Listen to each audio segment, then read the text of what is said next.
y bueno, que todo lo que Dios nos ha dado hoy se pueda compartir. Oremos. Bendito Dios, Rey de los cielos, te doy gracias en esta preciosa mañana por la oportunidad que me das de poder estar presentes compartiendo la palabra, Señor.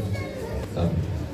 El segundo libro de Samuel, vamos a tomar este versículo, lo leemos y pueden entonces, después de la lectura, sentarse. Segundo libro de Samuel, capítulo 18, quiero que tomemos el versículo 33. Amén.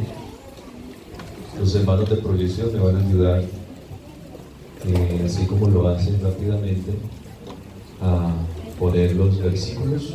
Los hermanos que no tienen de pronto, los amigos, porque los hermanos sí tienen la Biblia, los hermanos traemos la Biblia, pero los amigos de pronto si no la tienen, es bueno poder regalarles una y de pronto que puedan ver la pantalla.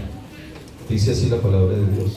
Entonces el rey se turbó y subió a la sala de la puerta y lloró.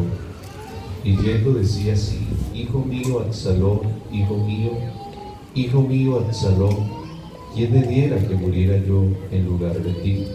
Absalón, hijo mío, hijo mío. Amén.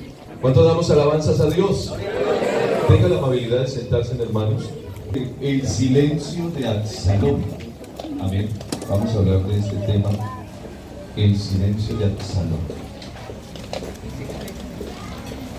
Quisiera decirles que quisiera empezar usando una locución latina que se conoce como in extremis res. Normalmente este tipo de locución usa un contexto narrativo, pero se refiere a una técnica donde la historia comienza por el final. Entonces por eso he tomado este versículo como el final de Absalón, que fue su muerte. La Biblia dice que David se puso muy triste y lloró cuando su hijo Absalón murió, y vemos la consecuencia del final de Absalón. Por ende, esto es como un tipo de historia cuando se empieza algo, una novela, una película, y aparece el final, la consecuencia, el resultado, pero luego empieza a explicar cómo llegó todo hacia allá. Y eso es lo que vamos a hablar en esta mañana. Quiero tomar ese cuadro final de Absalón para ver cómo termina la vida del hijo del rey, a quien la Biblia llama el hombre conforme al corazón de Dios. Porque David es conocido como el hombre conforme al corazón de Dios. Pero vemos que el final de Absalón fue abrazado por el silencio absoluto de la muerte. Absalón fue abrazado por el silencio absoluto de la muerte. Y me llama la atención porque eso fue una de las peticiones que David hacía. El Salmo 94 se lo acreditan a David, y en el versículo 17 hay un versículo que me llama la atención, que precisamente era una de las oraciones que David hacía. Si no me ayudara Jehová, decía él, pronto moraría mi alma. ¿En dónde? En el silencio. Entonces, una de las cosas que David tenía era a morar. ¿En dónde? En el silencio. Es tremendo saber que una de las cosas que tenía fue lo que abrazó de forma absoluta la vida de su hijo. Y me llama la atención porque el versículo que leí en relación al dolor que sentía David, y cuando menciona a Absalón, me llama la atención porque usa formas muy redundantes para realzar el dolor y para realzar su tristeza. El versículo 33 del capítulo 18 del segundo libro de Samuel dice que el rey David se turba y subió a la sala de la puerta y lloró, y yendo decía así. ¿Cuántas veces nombra a Absalón en ese dolor? Lo nombra 3 veces. Hijo mío, Absalón. Hijo mío, Absalón. 2. ¿Quién me diera que muriera yo en lugar de ti, Absalón, hijo mío? Entonces note que la forma redundante que usa fueron 3 veces Absalón, hijo mío. Y trayéndolo en relación es lo que hemos aprendido y estamos aprendiendo todo este mes. Que hay una llamada de socorro internacional que se utiliza en la aviación, en la marítima, en donde se repite 3 veces para enfatizar la gravedad de la situación. Mayday, mayday, mayday. En el momento en que se pronuncia estas 3 de forma repetitiva, esta palabra, inmediatamente viene ¿qué? La ayuda. Pero parece que en lo reiterativo que usa David en llamar a su hijo, nada pasa. Hay un silencio absoluto, hay un abrazo del silencio absoluto de la muerte que tomó a su muchacho. ¿Y qué podría yo pensar ante tal situación? Y pensaba que puede ser que un mayday a tiempo se convierta en un dolor más tarde. Usted pudiera aprovechar el momento, la ocasión para pedir ayuda, pero si no lo hace, llegará el más tarde donde no podrá hacerlo y por consecuencia estará el dolor floreciendo. Y me llama la atención porque me hace a mí pensar que lo reiterativo de esas palabras de David me está diciendo que aunque lo exterior esté funcionando, aunque lo exterior esté en su curso y vaya todo bien, eso cambia todo panorama. El dolor aplaca, el dolor en cierta manera acaba con la alegría. El dolor abraza la alegría, la espuma, la quita. Y cuando usted lee el segundo libro de Samuel, ese capítulo 19, el versículo 2, dice la Biblia de la siguiente manera: y se volvió aquel día la victoria. Para la gente era un momento de victoria. Oh, ¿quién no va a alegrarse de lo que son las victorias? El pueblo gritaba, el pueblo se alegraba, el pueblo a una sola voz decía: victoria, victoria. Pero dice la Biblia que ese día la victoria se convirtió en ¿qué? En el luto. Y ese luto, al ver el pueblo, a David, dice, todo el pueblo se enlutó porque oyó decir el pueblo aquel día que el rey tenía dolor por su hijo. Y quiero decirle en esta mañana, podemos estar muy bien aquí, podemos estar aquí muy contentos, bien vestidos, la corbatica, pero si su hijo y su hija no está, no es igual el culto.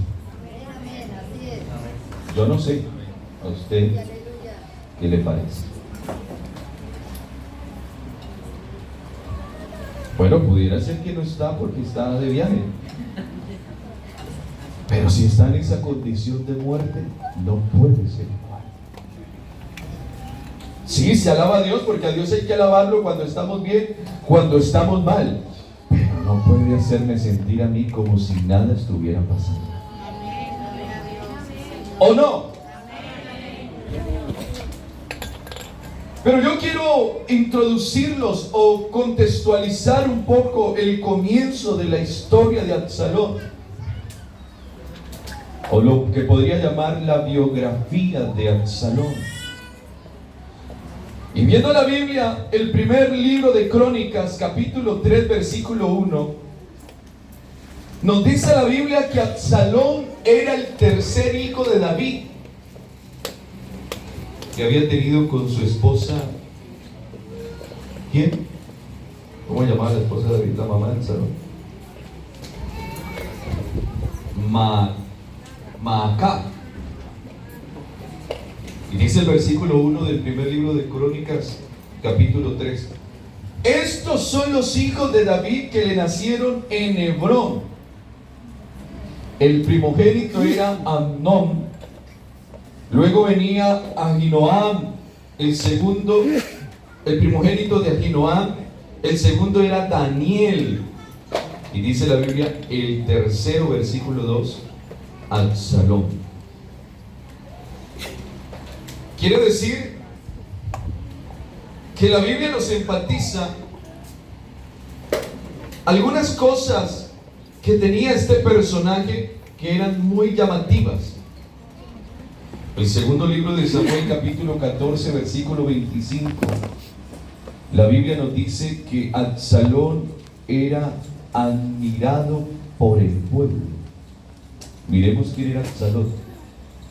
Era un hombre admirado por el pueblo.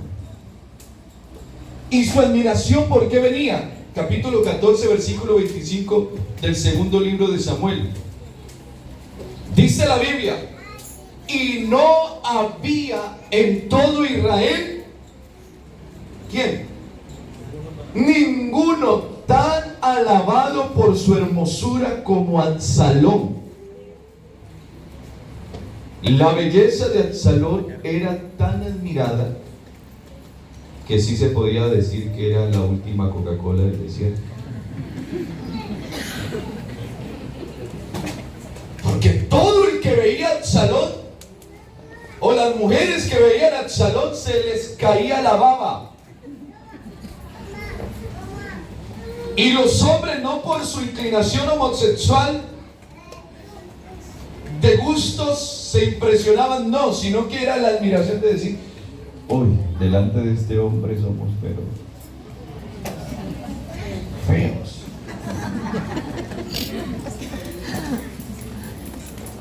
De pronto decían: qué hombre más guapo.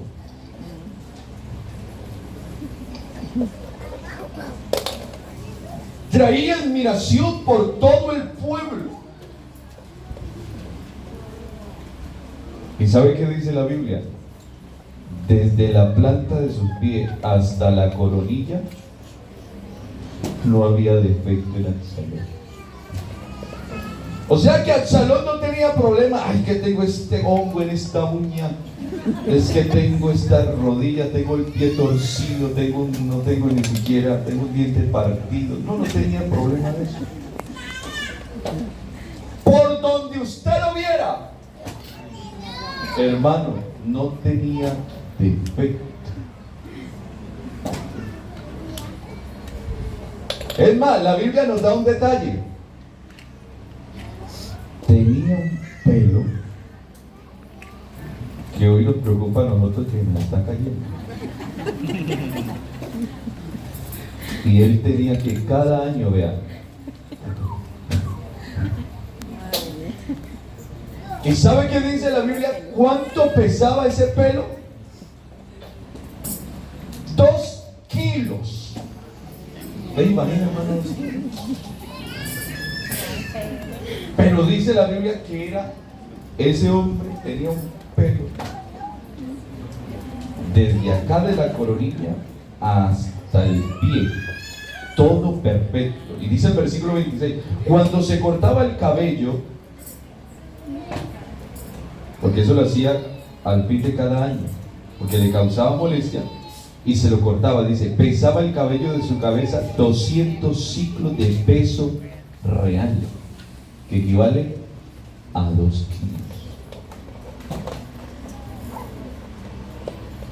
¿Qué podríamos pensar en esto? Bueno, si es admirado por su belleza,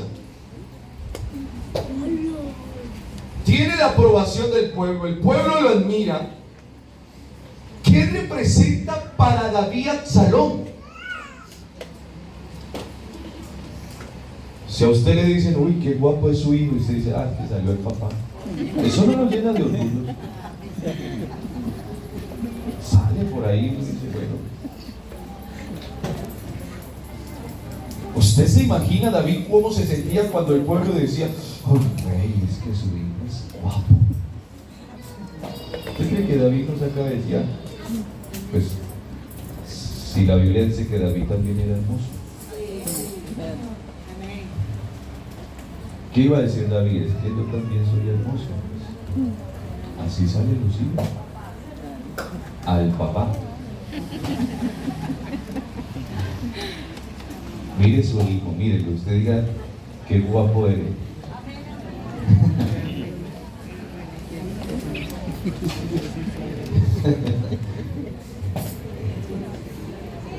O sea que Absalón para David era un orgullo. Es más, estaba yo pensando algo. Porque los nombres de la Biblia tienen un significado. Y cuando se ponían los nombres a los niños, era porque tenía un significado profundo relacionado con la vida del niño o con la vida del padre. Así que cuando David le nació Absalón, por algo le puso Absalón. Y el significado de Absalón se deriva de 2 voces hebreas. Uno es Abba, que significa padre, y Shalom, que significa paz. Entonces, podríamos pensar que Absalón se representa como el padre de paz, o mi padre es paz. Entonces, escuchando esto, definí quién era Absalón para David. Y cuando estaba estudiando se me vino eso. Absalón para David era el arpa de David. El arpa de David. Ver a Absalón era ver el alivio para él. Ver a Absalón era ver la paz que le llevaba a él sentirse seguro. Y yo no sé si usted recuerda en una ocasión qué hacía David con el arpa cuando Saúl era atormentado. ¿Qué le traía a Saúl? Paz. Y dice la Biblia en 1 Samuel capítulo 16, hablando de esa escena: diga pues nuestro Señor a tus siervos que están delante de ti, que busquen alguno que sepa tocar el arpa, para que cuando esté sobre ti el espíritu malo de parte de Dios, él toque con su mano y tengas alivio. ¿Qué quiere decir? Paz. Así que puedo entender que Absalón era el arpa de David.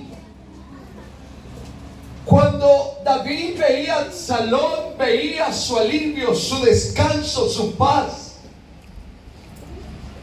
Porque eso está reflejado. David era un hombre de guerra. David era un hombre que estaba acostumbrado a pelearse. Pero cuando veía a Absalón, Absalón era el reflejo de la paz de Dios, de la confianza de Dios, del alivio de Dios. Ese era Absalón.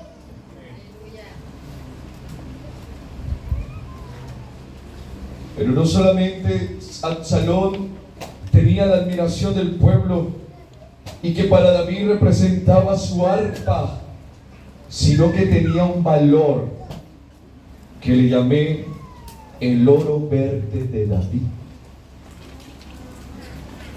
Y usted dirá, ¿qué tiene que ver el oro verde, pastor? El Salmo 128 se lo acreditan a David. Y dice el salmista en el Salmo 128, el versículo 3, dice la palabra de Dios de la siguiente manera: tu mujer será como vid que lleva fruto a los lados de tu casa. Tus hijos serán como plantas de olivo alrededor de tu mesa.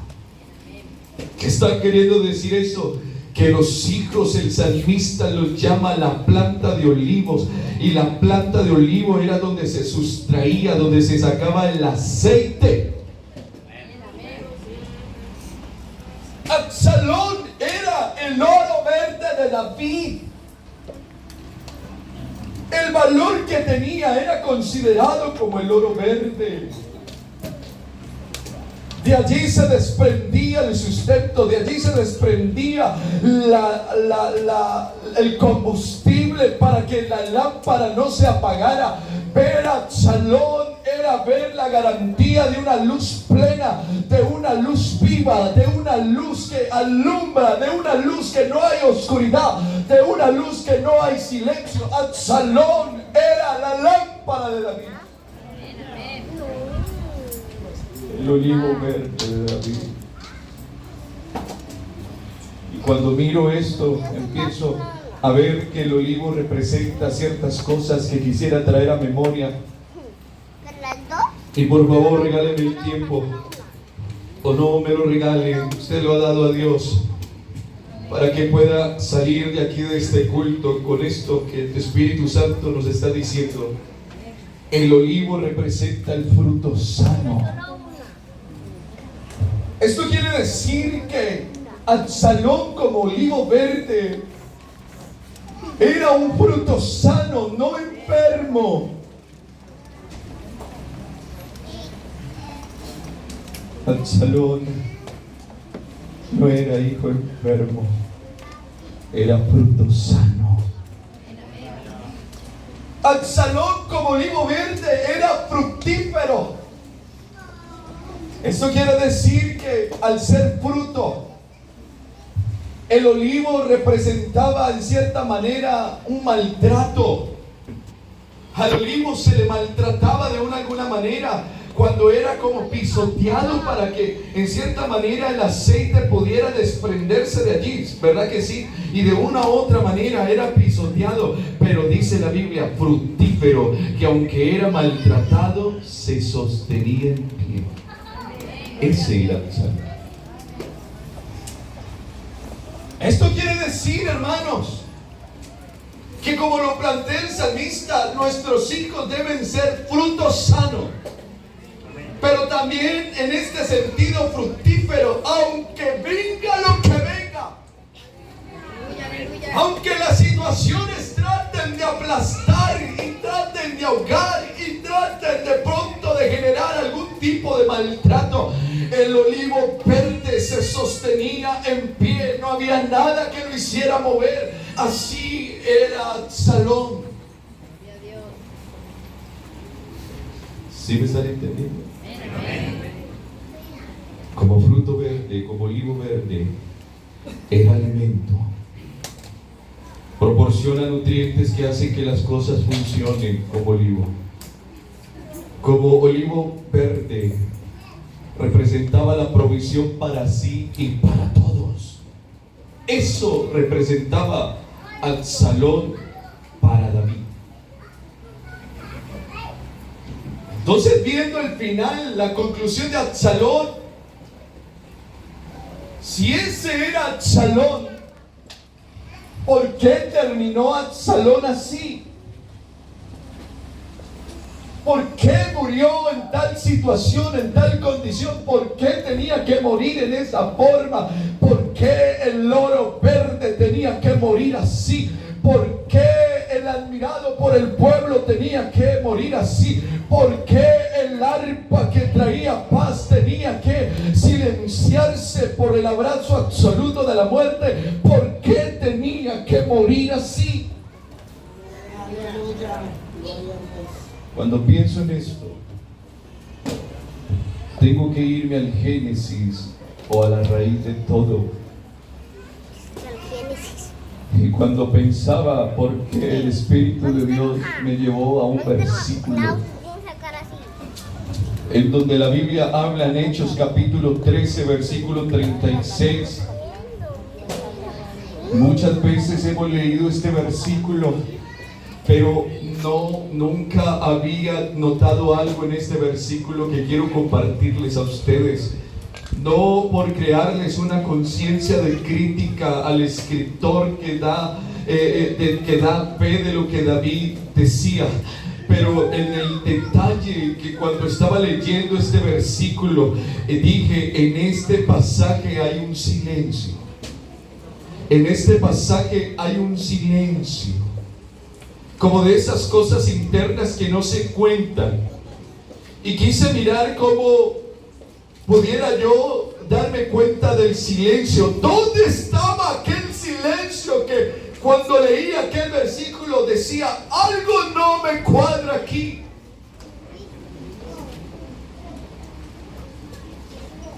Y dice la Biblia, el escritor, porque a la verdad David, habiendo servido a su propia generación, dice, según la voluntad de Dios, durmió y fue reunido con sus padres.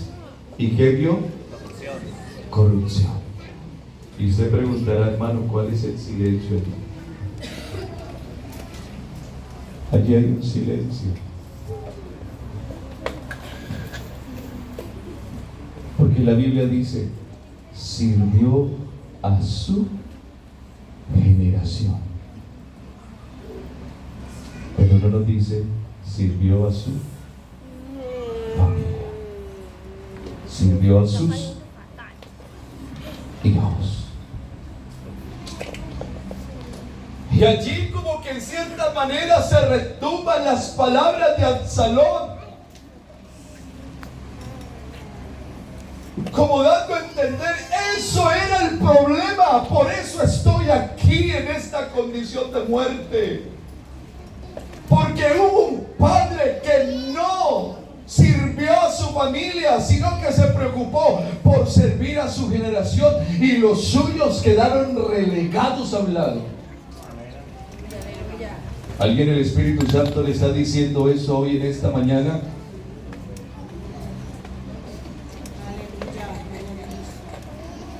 Y viendo todo eso, quise mirar de qué manera me pudieran decir a qué tipo de silencio, cómo podría Absalón decir o explicar el silencio, cómo podríamos de forma etimológica, no sé en qué forma poder hacerlo, pero hasta pensé, ¿será que puedo definirlo de una manera poética? ¿Cómo puedo definir el silencio? ¿Cómo podría de pronto entenderse el sufrimiento, el silencio de un joven, de una familia, de un hijo?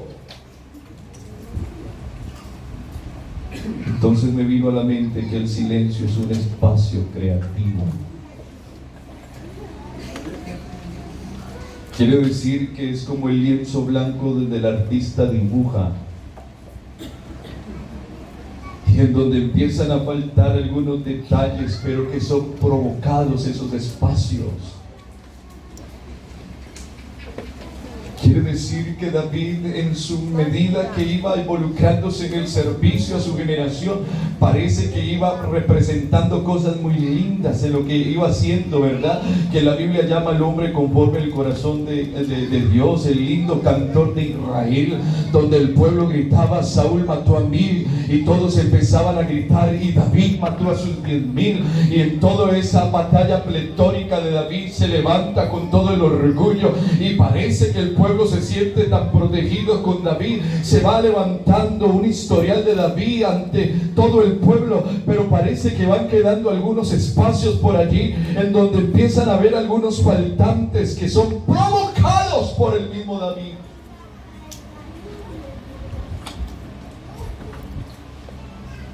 Alguien decía que el silencio es como un territorio de introspección, donde se reflexiona y donde se comprende mejor y se conoce la vida de forma más auténtica. Absalón sabía el padre que tenía. Absalón sabía que David era un hombre que servía al pueblo, pero había una distancia entre él y su padre. Absalón sabía que David se involucraba en tantas cosas, pero en el momento de pedir cercanía con él estaba tan distante porque estaba tan ocupado. Y puedo hoy entender que así sucede hoy en este día. Y yo no sé si usted quiera decir amén a lo que voy a decir en este momento, y si usted está de acuerdo conmigo. Pero yo aquí he escrito a través de lo que el Espíritu Santo me iba dando, pensando en esto. David sirvió a su propia generación, pero no a sus hijos. En otras palabras, se ocupó tanto en el gobierno de Israel que olvidó el gobierno de su casa. ¿Será que eso está pasando entre nosotros? Escuche bien. Se enfocó tanto en el servicio al pueblo que dejó de servir a su casa. Se ganó el respeto del pueblo, pero en su casa la desaprobación. Entonces puedo decir que David fue un buen rey, sí, pero buen padre, no.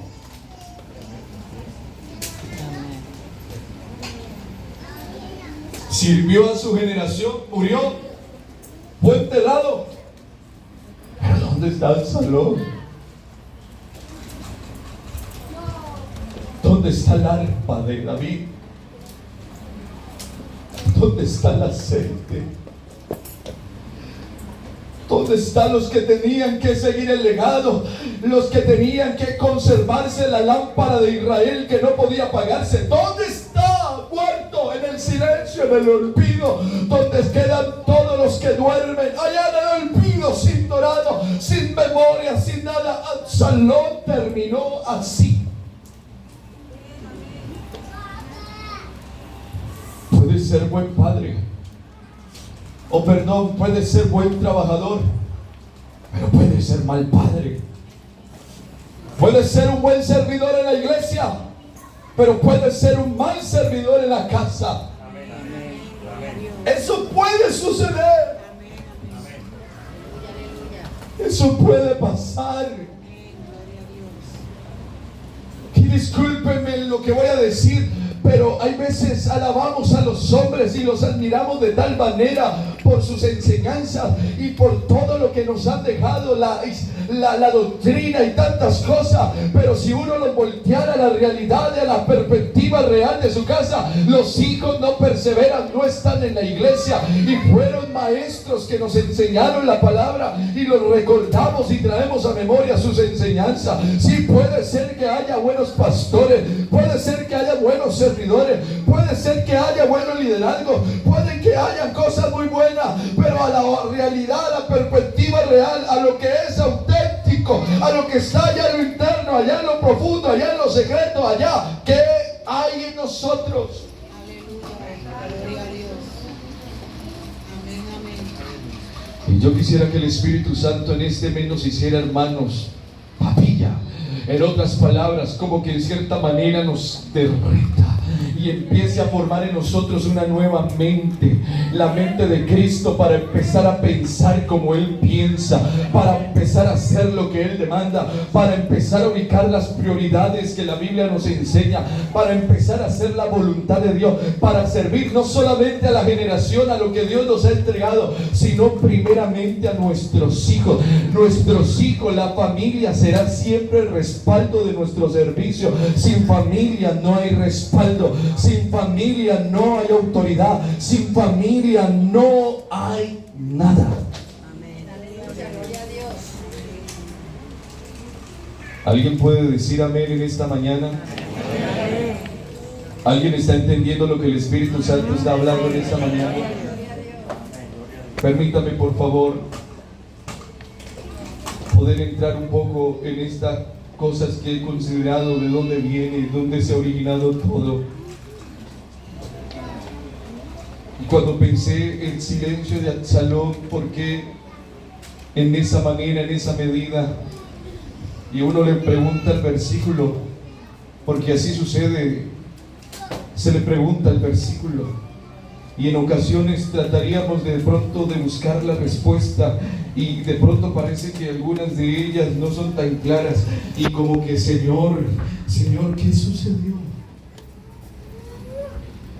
Y yo como que allí dentro de mi espíritu entendía que Dios me decía en esa forma a través de su palabra: antes del silencio de Absalón vino el silencio de David.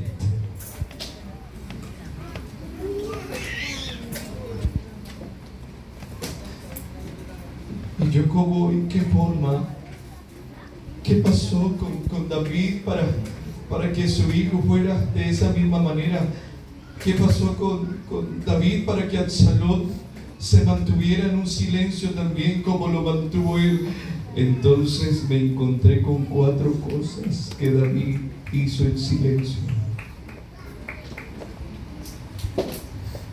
Segunda de Samuel, capítulo 11, versículo 1. Yo siento el Espíritu Santo aquí en esta mañana.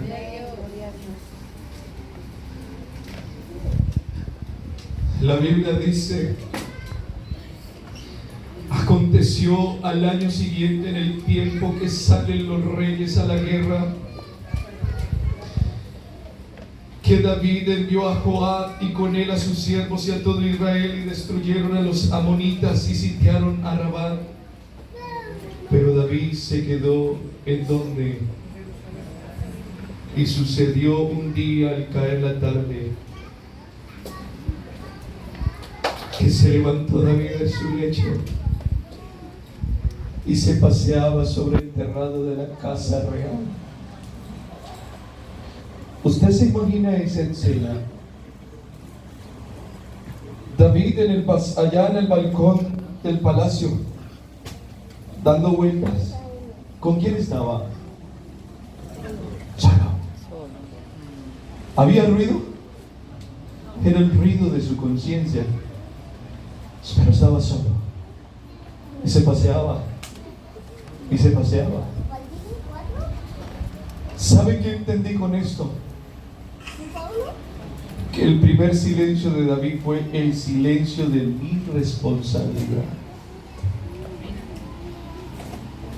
Era el tiempo en que David tenía que estar en la guerra. Hermanos, que el rey no estuviera ya en la primera fila de batalla, eso es donde se ve. Si el primero que tenía que estar allí en primera fila, ¿quién era? El rey. ¿Ustedes creen que para el pueblo representaba confianza saber que el rey no estaba? Para el pueblo eso era como confuso, pero aún así, bueno, nos mandó, vamos a pelear. Pero dice la Biblia que el rey tenía que estar en la batalla y no estuvo. En silencio de sus responsabilidades. Lo que tenía que asumir se lo dio a otro que asumiera. Joab podría haber sido un buen líder para David, pero Joab no puede hacer lo que tiene que hacer David. Aquí en la iglesia puede haber un buen pastor, pero el pastor no puede hacer el trabajo que le corresponde a usted. ¿Aló? ¿Me escucharon? El pastor no puede hacer el trabajo que le corresponde a usted. Es su responsabilidad. Y el silencio de Absalón empezó cuando hubo el silencio de David en sus responsabilidades. Hermanos, que en el nombre de Jesucristo, toda esa justificación de problemas externas, culpabilizando a otros cuando es mi responsabilidad, se tiene que caer en este mes de la familia, porque no puede haber más justificación culpabilizando al otro cuando el silencio de mis responsabilidades han estado allí floreciendo y le hemos dado a Joás que haga el trabajo cuando era el trabajo del Padre.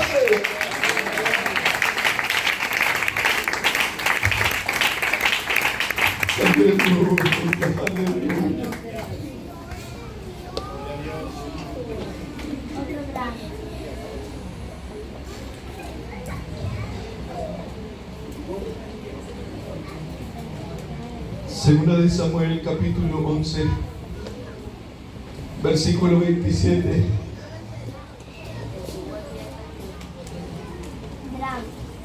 Me encontré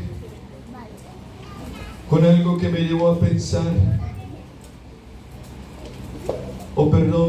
más atrás, segunda de Samuel, capítulo 11, el versículo 2 y 3, para encontrarme con la segunda o el segundo silencio de David. Y sucedió un día que al caer la tarde se levantó y David de su lecho y se paseaba sobre el terrado de la casa real, y vio desde el terrado a una mujer que se estaba bañando, y esa mujer era muy fea, muy hermosa. ¿Usted se imagina a David paseándose? El silencio de la responsabilidad allí, cuando alza su mirada y se encuentra que hay una mujer y la ve y dice: wow, qué mujer. Y yo no sé si él siguió paseándose y se asomaba de nuevo, pero en medida que se iba paseando, entonces aparecía el silencio de la concupiscencia. De pronto no había cosas allí externas, pero qué cosas pasaban en el silencio de la mente de David. Y note que así se cumple lo que dice la Biblia acerca de lo que llama la Biblia el alumbramiento del pecado, y dice que cuando la concupiscencia da a luz, entonces da a luz ¿qué? El pecado. Porque antes que venga el pecado tiene que llegar la concupiscencia. Y dice la Biblia que entonces cuando ya David había en ese silencio de su concupiscencia, empezó él a darle lugar a eso al corazón. Entonces surge la pregunta, versículo 3: y envió David a preguntar por aquella mujer. Oye, ¿quién es esa mujer que está allá? Es que esa mujer es linda, oiga, qué mujer tan hermosa. ¿Y sabe cuál fue la respuesta? Esa mujer es Betsabé, esa es la mujer de Urías Eteo. Miren cómo es el silencio, que aunque haya una respuesta coherente, aunque haya una respuesta que es real y genuina, ¿cómo el silencio puede ignorar eso?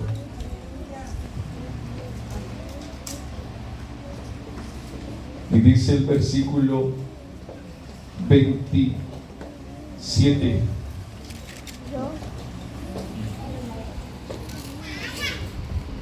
que pasado el luto, aquella mujer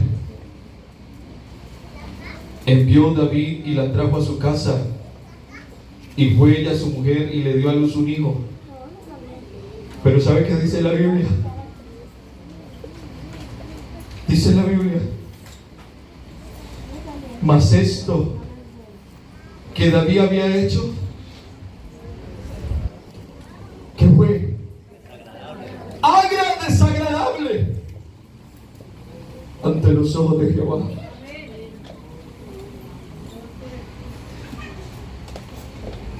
Cuando preguntó David, él es interés de saber quién era aquella mujer.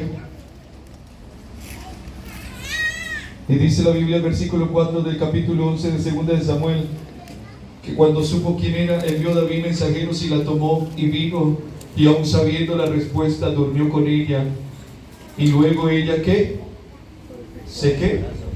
¿Por qué? Porque se sintió ¿qué? Impura. ¿Usted se imagina esa mujer? ¿Cómo el rey hace esto? ¿Cómo él usa su autoridad para hacerme daño? ¿Qué te pasó, David? Y cuando miro esto, entonces me doy cuenta que el versículo 5 dice: y concibió la mujer y envió a hacerlo saber a David, diciendo: estoy encinta. Y aquí aparece el tercer silencio, que es el silencio de su pecado. Mientras callé, se envejecieron mis huesos. Parece que David trata de camuflar eso. Parece que David trata de esconder eso. Parece que David trata de ocultarlo. Parece que David trata de hacer cosas para taparlo. Parece que David empieza a hacer cosas muy secretas. Porque dice la Biblia que aún David, en su malvado corazón, porque eso lo hacen los malos, dice la Biblia que David entonces llama y manda carta a Joab y le dice: envíame a Urías. Y Joab envió a Urías a David. Y sabe, dice la Biblia que cuando Urías vino a él, versículo 7 del capítulo 11 de 2 de Samuel, dice: David le preguntó por la salud de Joab y por la salud del pueblo y por el estado de la guerra. Y después dijo David a Urías: desciende a tu casa y lava tus pies. Y saliendo Urías de la casa del rey, le fue enviado presente de la mesa real.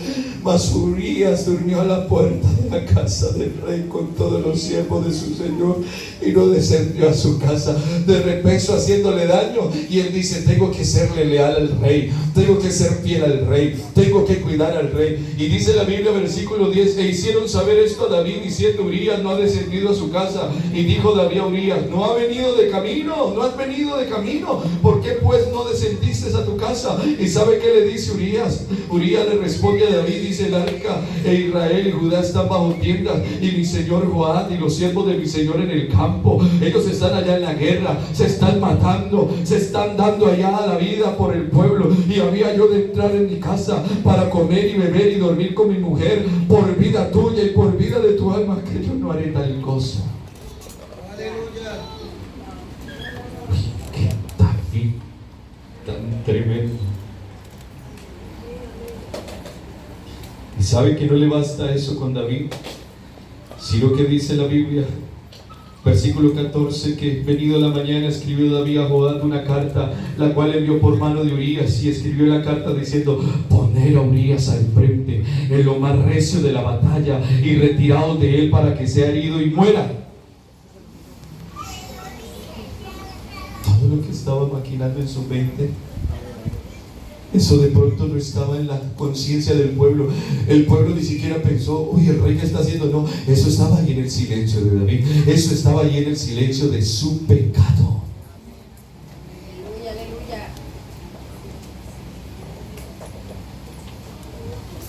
Versículo 5 del capítulo 12, o versículo 1, por favor, regálenme unos minutos. Dice la Biblia: Jehová envió a Natán a David, y viniendo a él le dijo: había dos hombres en una ciudad, el uno era rico y el otro era pobre. El rico tenía numerosas ovejas y vacas, pero el pobre no tenía más que una sola cordera, que él había comprado y criado, y que había crecido con él y con sus hijos juntamente, comiendo de su bocado y bebiendo de su vaso, y durmiendo en su seno, y la tenía como a una hija. Y vino uno de camino, el alumno rico, y este no quiso tomar de sus ovejas y de sus vacas para guisar para el caminante que había venido a él, sino que tomó la oveja de aquel hombre pobre y la preparó para aquel que había venido a él. Entonces dice la Biblia que se encendió el furor de David en gran manera contra aquel hombre, y le dijo a Natán: vive Jehová, que el que tal hizo es digno de muerte, y debe pagar la cordera con 4 tantos, porque hizo tal cosa y no tuvo misericordia. ¿Cómo es posible que juzgue lo que él mismo hace?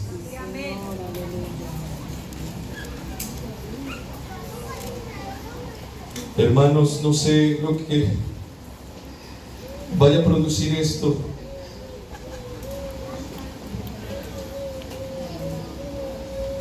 pero les voy a decir algo en el nombre de Jesús.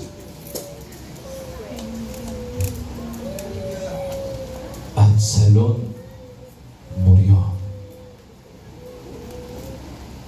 por el silencio de su padre. Escúcheme.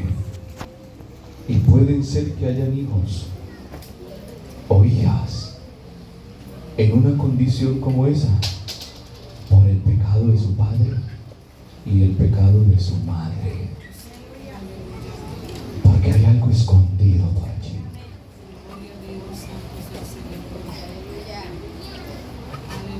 Oiga, el adulterio es un pecado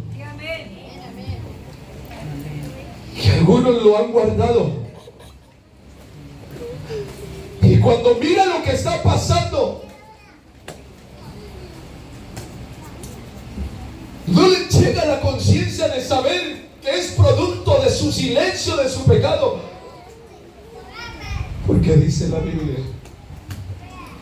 que cuando Natán va allá y le dice: David, ese hombre es usted. Usted hizo algo que quiso esconder y trató de aparentar que era juez justo y trató de mostrar que no había nada que esconder. Ay, no lo he hecho nada, pero el pecado está allí.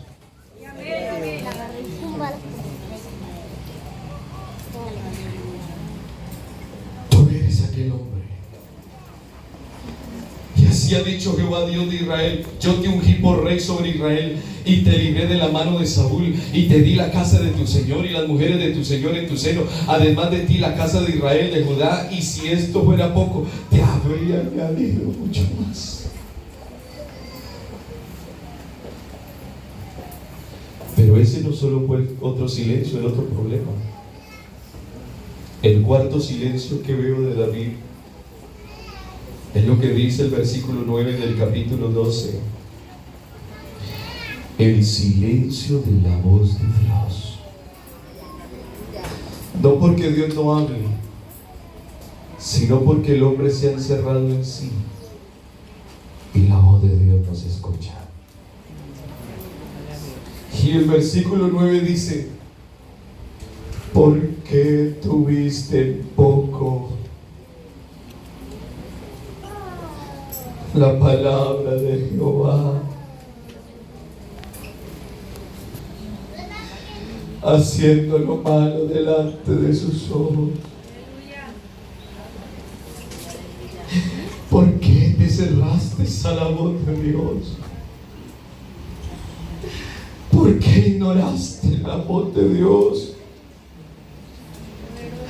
Al punto de que heriste esa espada a Urías y tomaste por mujer a su mujer, y a él lo mataste con la espada de los hijos de Amón.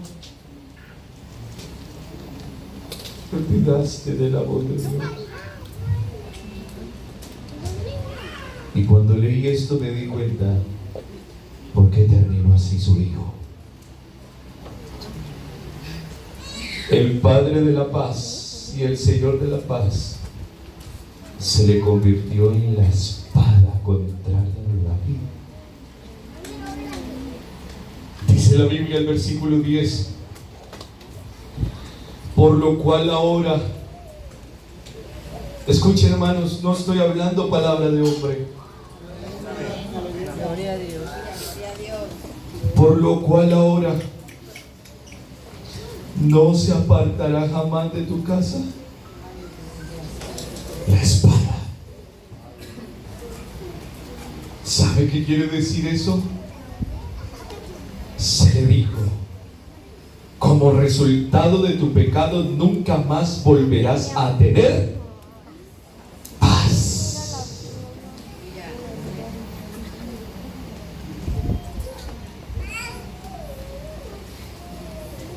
Oh, yo no sé. Voy a repetir otra vez. Por resultado de tu pecado no volverás a tener paz en tu casa. La espada, la paz se te convertirá en espada, por cuanto menospreciaste y tomaste la mujer de Urías heteo para que fueras tu mujer. Y de aquí es donde empieza a desencadenarse conflictos internos. ¿O no es así? ¿En dónde? En la casa. Absalón, arpa de David, Absalón, olivo verde, Absalón, paz del Señor, se convirtió en una espada. Aleluya. El Espíritu Santo nos ha dicho unas frases en estos días que quiero repetirlas mientras el hermano me ayuda a enseñar la melodía. Escúchenme, hermanos, por favor. El día martes el Espíritu Santo nos enseñaba que la desconexión entre el piloto, la torre de control y el manual de vuelo. Y yo recibí algo que Dios me dio a través de la predicación y hice unas anotaciones, hice varias, pero quiero compartir algunas que de pronto me marcaron a mí. En ese primer martes, para los que no estuvieron y para los que estuvieron, quiero recordarles lo que el Espíritu Santo nos dijo a través de la predicación. Por un error del piloto se pierde toda la tripulación. Es nuestra responsabilidad como padres lo que pase con nuestros hijos. Eso nos dijo el Espíritu Santo.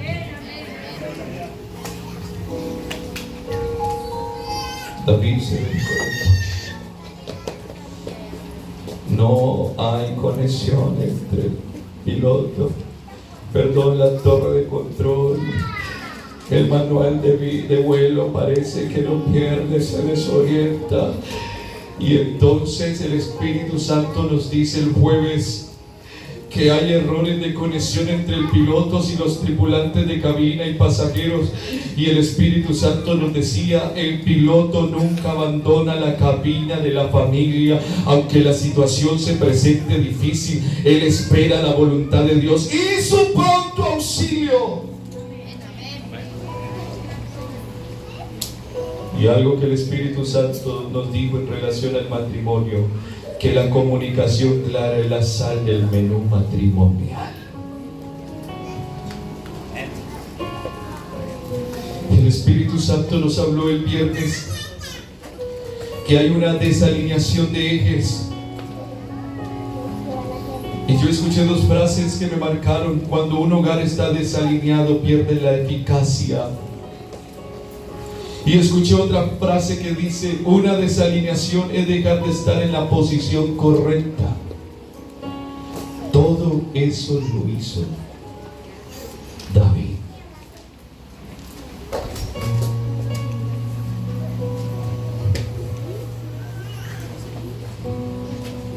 David, ¿qué pasó?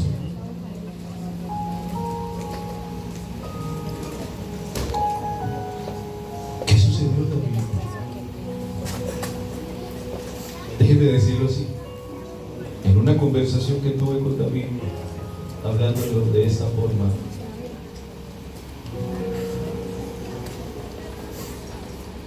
David, ¿por qué se llenó tu corazón de silencio?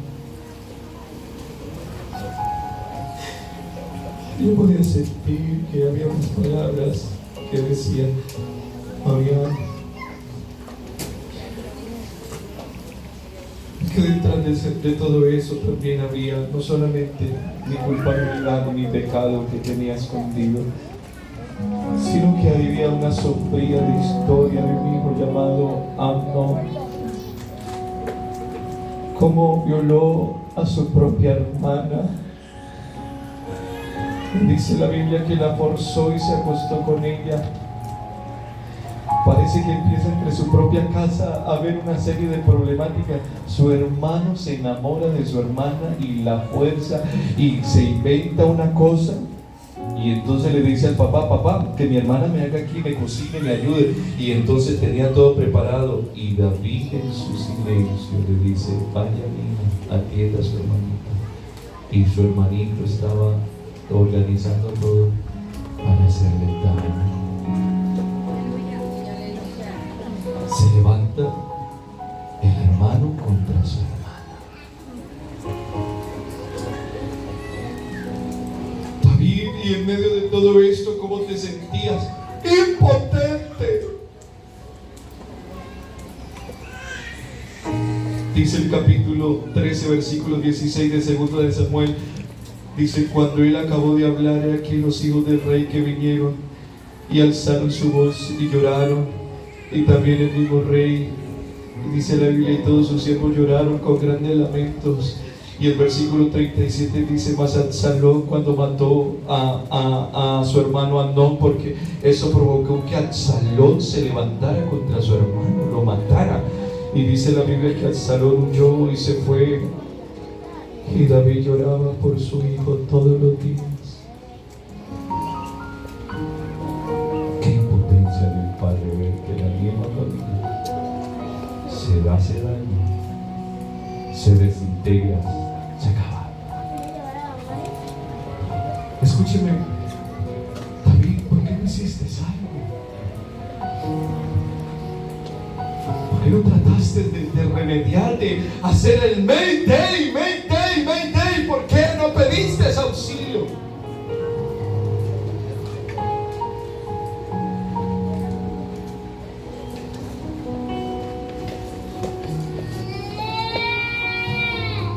David no pudo reprender a su propio hijo, que fue Amnón, cuando hizo daño a su hermana,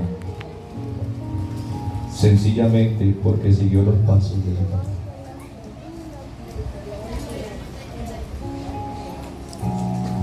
Eso lo dice mi papá.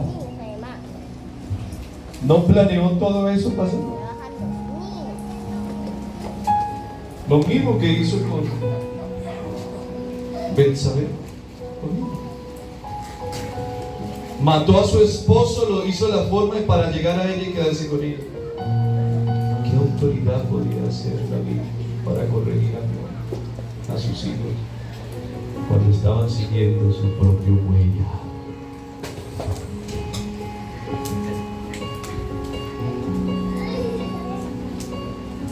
Y quiero terminar con esto, hermanos, concluyendo este sermón.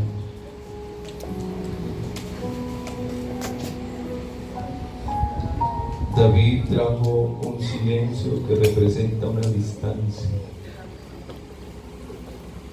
Y termino diciendo algo en relación al silencio de Absalón. Absalón cometió ese crimen y se fue.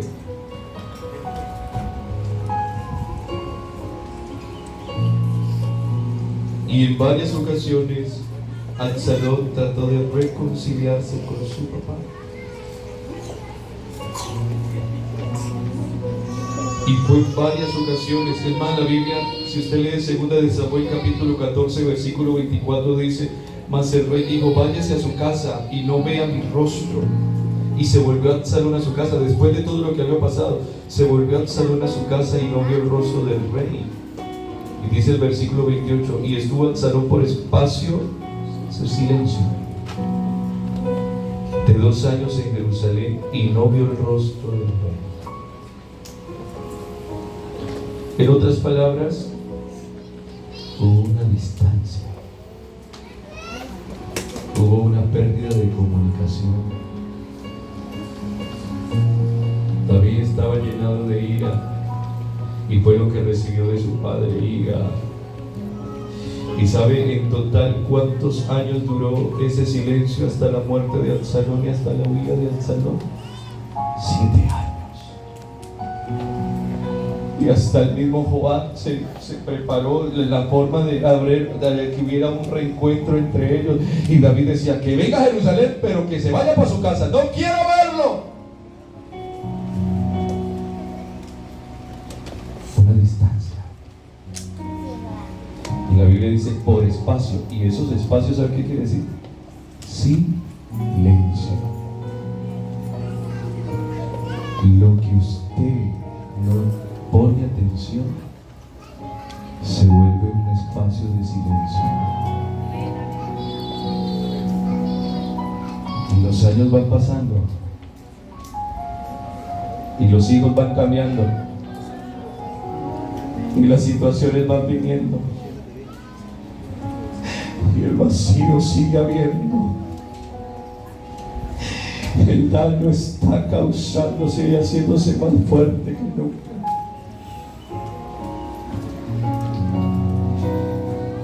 Y mire lo que dice la Biblia. Segunda de Samuel capítulo 15 versículo 3.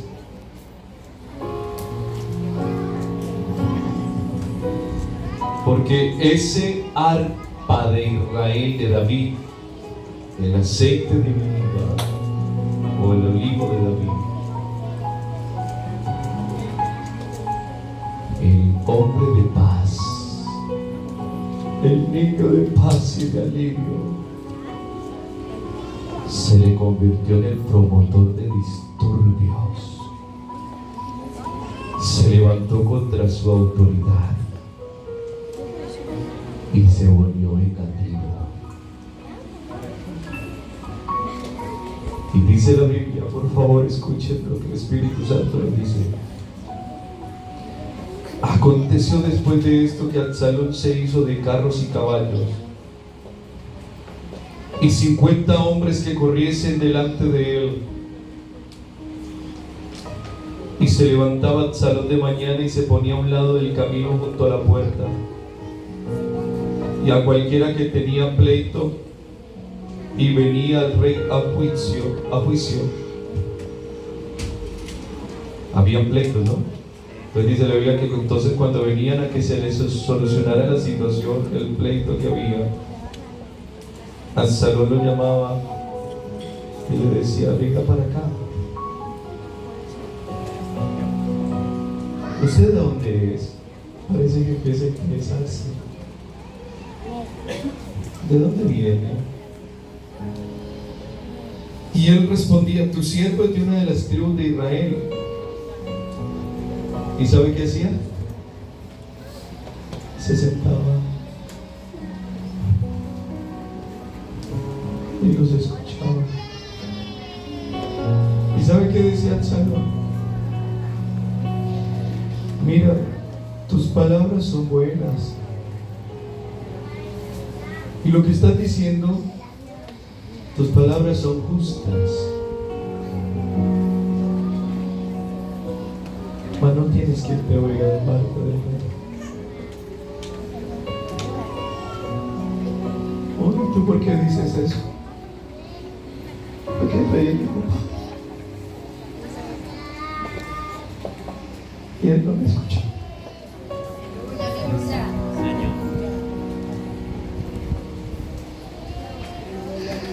Él no se va a interesar en tu problema. Y así se ganó Absalón, pueblo. Mi papá no escucha ni a los hijos.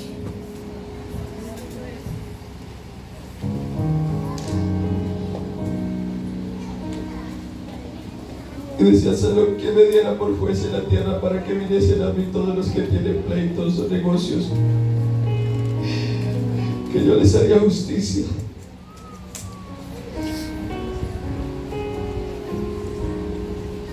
Y así de esa manera se robó Absalón el corazón del pueblo.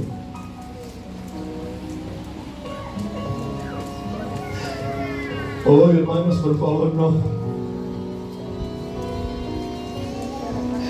Qué triste es que alguien diga que papá no me escuchó. Y así fueron 7 años. Y muchas veces le toqué la puerta, papá, podemos hablar. No, que se vaya de aquí. No quiero verlo, que se vaya. Que viva aquí en la casa de Jerusalén, pero no quiero ver el rostro, no quiero saber de... Y hay hijos que viven en la casa del papá, pero lejos.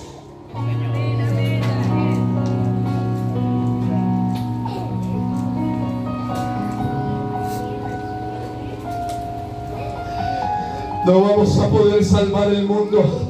No vamos a poder salvar Valladolid. No vamos a poder salvar la gente. No vamos a poder salvar las almas si primero no se salvan los que están en la casa. No vamos a poder oírle a la gente sus problemas si no se oyen primero los problemas de la casa. No vamos a salvar a nadie si no salvamos a los que están en la casa primero. Oh, hermanos, los que aman las almas no se van a salvar si no oyen primero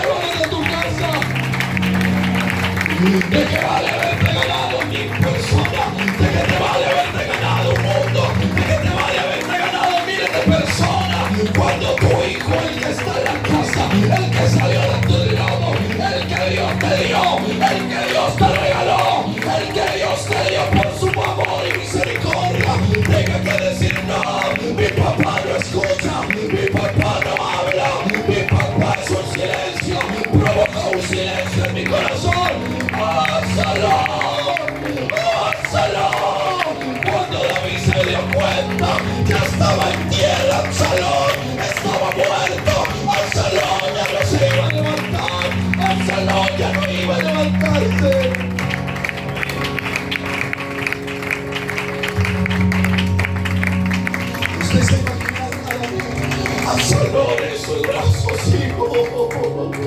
7 años que no te escuché, 7 años que no te oí. Oh, qué silencio te dejé. Ahora el silencio de la muerte te abrazó. Lo que tanto temía, lo que tanto le pedía a Dios que nos guardara, de que moráramos mi alma en soledad y en silencio.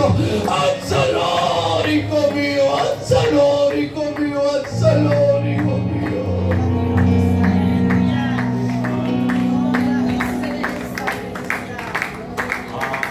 Y Shamaya se nada más ahí para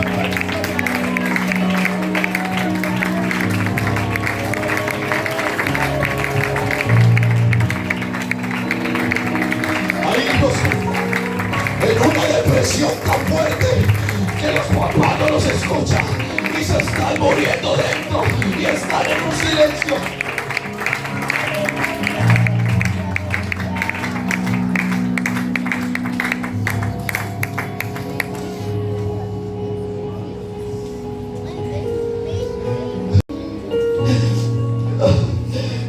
Yo quiero invitar a mis hijos, a Lucía, no sé si Mar está por aquí.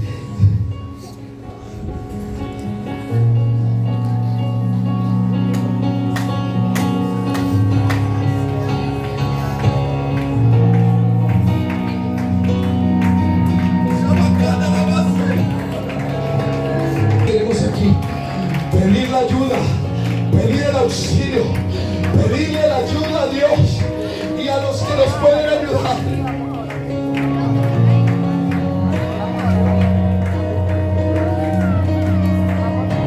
Es mejor mente y a tiempo que un lloro, un lamento, ya tarde donde no puede hacerse nada.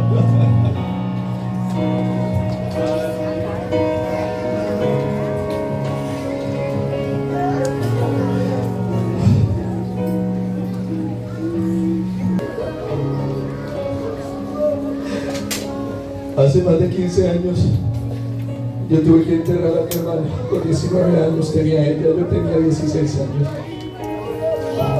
Yo lo he contado muchas veces. Ella cayó en una depresión, hermanos, que eso fue un silencio que nadie notaba.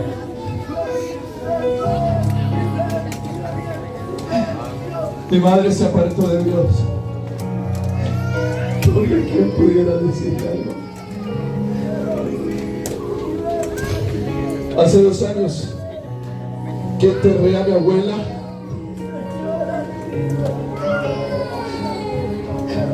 La enterraron allí donde enterraron a mi hermana.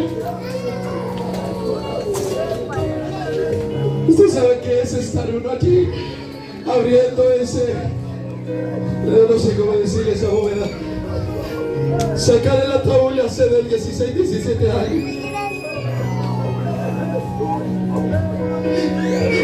Y abrir ese cajón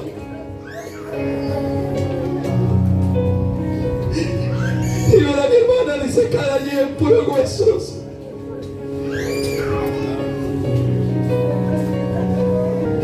¿Cuántas cosas se pudieron haber evitado? ¿Cuántas cosas se pudieron haber evitado?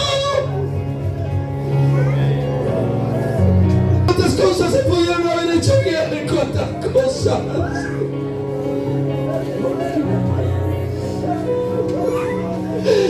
Ya no hay marcha atrás, ya no se puede hacer nada.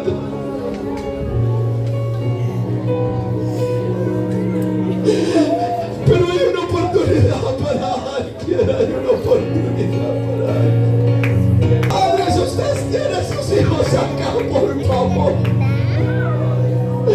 Abrázalos y díganle al Señor, Señor, aquí está. Y si de pronto no están aquí, tráiganlos en la oración. Mientras estén vivos hay esperanza. Mientras estén vivos hay oportunidad. Mientras estén vivos hay una oportunidad. Venga al altar. Abrácelos en la oración. Abrácelos en la oración. Abrácelos en la oración. El que pedirle perdón a Dios Escúchame bien. Si hay que pedirle perdón a Dios, porque Dios sabe si hay pecado o no. Dios sabe si hay pecado o no. Eso lo sabe el Espíritu Santo. Es la oportunidad para que nos arrepintamos, se arrepientan. Y si usted ve que eso ha sido causante para generar un silencio, un espacio donde está trayendo situaciones, oiga, yo le digo a usted en el nombre de Jesús, acérquese a la fuente de la misericordia de Dios. Dios,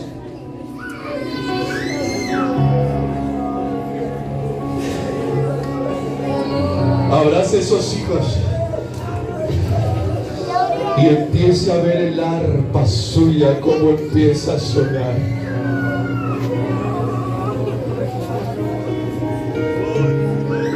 Ore para que Dios lo llene con el Espíritu Santo. Que cuando usted lo escuche hablar en lenguas, en nuevas lenguas, usted diga, ay, el arpa como está sonando.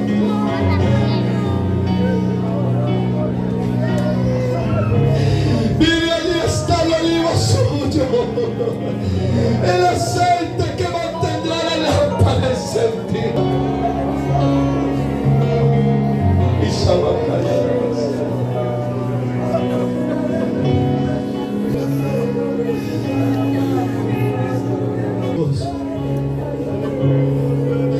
Es mejor que grite ahora misericordia, que antes que sea tarde donde ya no habrá la mano extendida.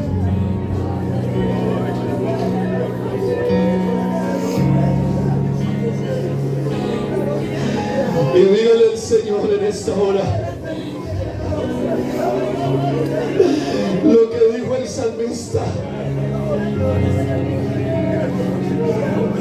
será echado un puñado de grano en la tierra, dice el salmista. En la cumbre de los montes su fruto hará ruido como el Líbano, y los de la ciudad florecerán como la hierba de la tierra. ¿Sabe qué quiere decir esto, hermano? Que el fruto que Dios nos ha dado, que son nuestros hijos, hará ruido, y el ruido representa la vida. El ruido representa la vida. El ruido representa la vida. Oh, hermanos, el fruto nuestro hará ruido. Que en esta hora se escuche.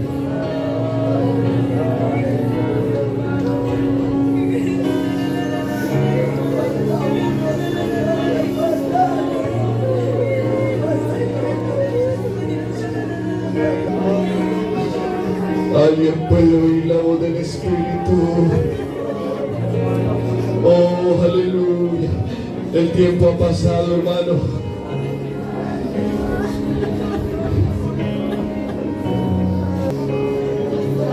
Si pudiéramos traerlo a tierra, aprovecharíamos la oportunidad y el momento.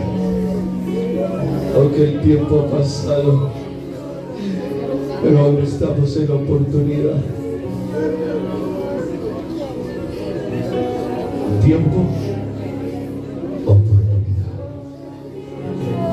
Tiempo, oportunidad.